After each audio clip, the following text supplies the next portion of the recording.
डस्का से हमारे नुमाइंदे आदिल फारूक जोया की रिपोर्ट के मुताबिक Zoya human development foundation registered के बानी सदर मोहम्मद सफदर सईद जोया ने कहा है कि शाह साहब के डंडे ने स्मगलरों, ज़ख़ीरानंदोज़ों और मुख्तलिफ माफियाज के होश उड़ा दिए हैं।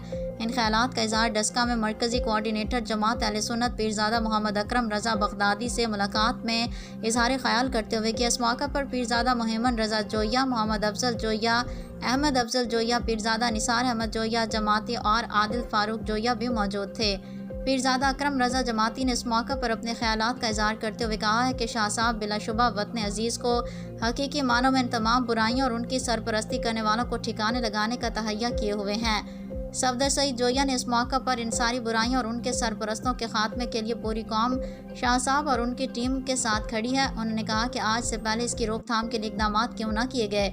ज़ख़ीरानंदोज़ों, बिजली चोरों के साथ चोरी करवाने वाली काली भेड़ों को भी नौकरियों से निकाला जाए। पाकिस्तानी कौम अब बिजली चोरों के बिल अदा करने को तैयार नहीं, उनको फौरी तौर पर मुलाजमत से बरतरफ करके करार वाक़या सज़ा दी जाए ताकि आइंदा किसी को ज़ख़ीरानंदोज़ी, बिजली चोरी और डॉलर्स की स्मगलिंग करने की जुर्रत ना हो। इसमें मुलविस अफराद को करार वाक़या सज़ा देने के लिए स्पेशल कोर्ट बनाई जाएँ क्योंकि मौजूदा अदालती निज़ाम फेल हो चुका है।